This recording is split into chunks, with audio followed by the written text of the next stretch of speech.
The answer, sadly, is that this was no accident of governance, but its very design.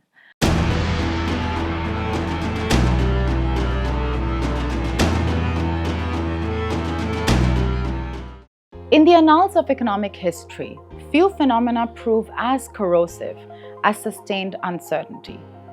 Yet, the current US administration has elevated unpredictability from an unfortunate byproduct of governance to its central operating principle. The so-called Liberation Day tariffs epitomize this dangerous approach, not merely as a protectionist measure, but as instruments of deliberate economic destabilization.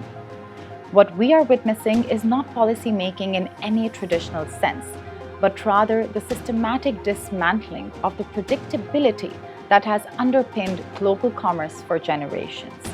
According to a report from Business Insider, since the new administration took office, U.S. tariff policy has already shifted dozens of times, sending shockwaves through the stock market. The volatility of White House policy on immigration, government spending, and federal employment has also caught the world off guard. Talk of a potential return to recession and high inflation is now constant, driving consumer sentiment to new lows and blanketing the market in an atmosphere of profound anxiety. The economic consequences of this manufactured volatility are also both profound and perverse. Corporate decision-making has entered a state of near paralysis, with boardrooms across America and beyond freezing expansion plans and hoarding liquidity. Why commit to multi-year investments when the regulatory environment might transform literally overnight? Financial markets, those sensitive barometers of confidence, also tell an equally troubling story. Equity indices swing wildly, not in response to fundamental economic data, but to the latest presidential tweet or unsubstantiated rumor of policy shifts. The bond market, traditionally a haven in turbulent times, now treats US debt instruments with unprecedented wariness.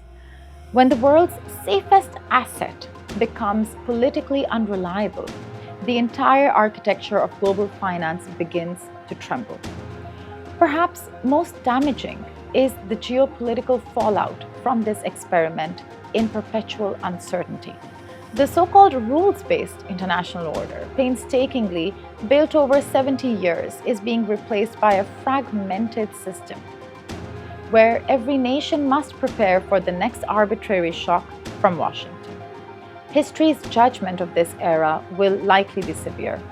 Future economists may well puzzle over how the nation that designed the post-war economic order became its most reckless saboteur. The answer, sadly, is that this was no accident of governance, but its very design. In mistaking chaos for strength and caprice for power, current US policy threatens not just America's prosperity, but the fragile web of trust that makes global commerce possible to begin with. The true cost of this experiment in perpetual uncertainty may only become fully apparent when it's too late to reverse.